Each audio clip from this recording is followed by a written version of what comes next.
magkakaibigang content creator ay naisipang mamasyal sa beach. Bago sila umalis ay binigay muna nila ang bayad sa driver. Naglakad-lakad nga muna sila at nag-isip kung ano ang dapat nilang gawin.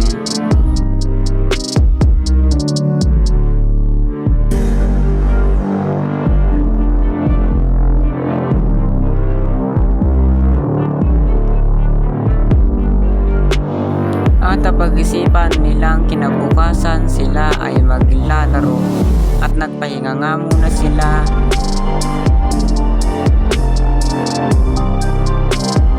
May ilan sa kanilang naglalaro at may ilang nag-swimming, may ilang nagluluto at may isa namang nag-edit sa kanila ng videos.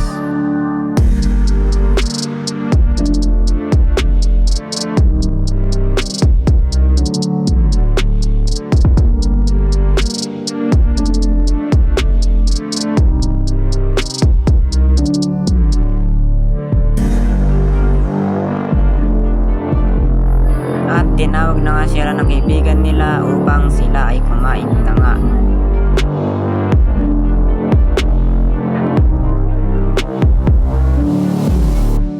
Habang nag-iisip ng gagawin ng ilan nilang kaibigan, may ilan namang nagko-content at may ilan namang nag-swimming sa kanila.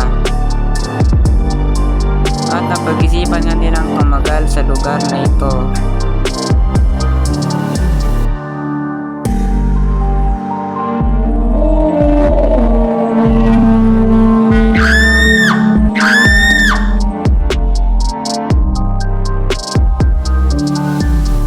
Habang nag-swimming ay hinabol nga sila ng zombie kaya tumakbo sila ng tumakbo.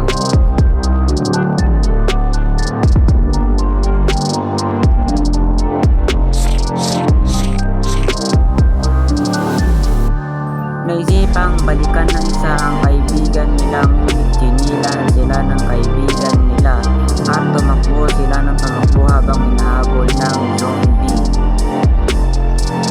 Nalaman nilang patay na ang tatlo, ngunit nawawala ang isa nilang kaibigan.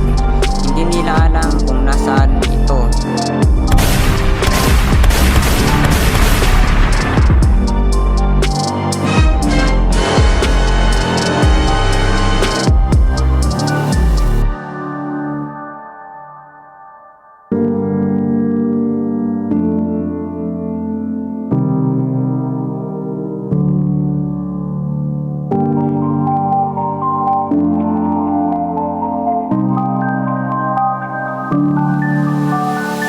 Natuwa sila nang makita nila ang isa nilang kaibigan, ngunit nalulungkot naman sila nung namatay ang tatlo.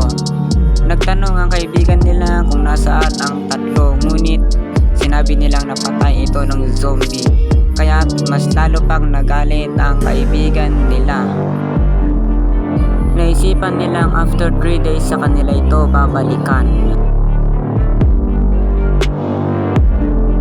At inilibing na nga nila ang kanilang kaibigan.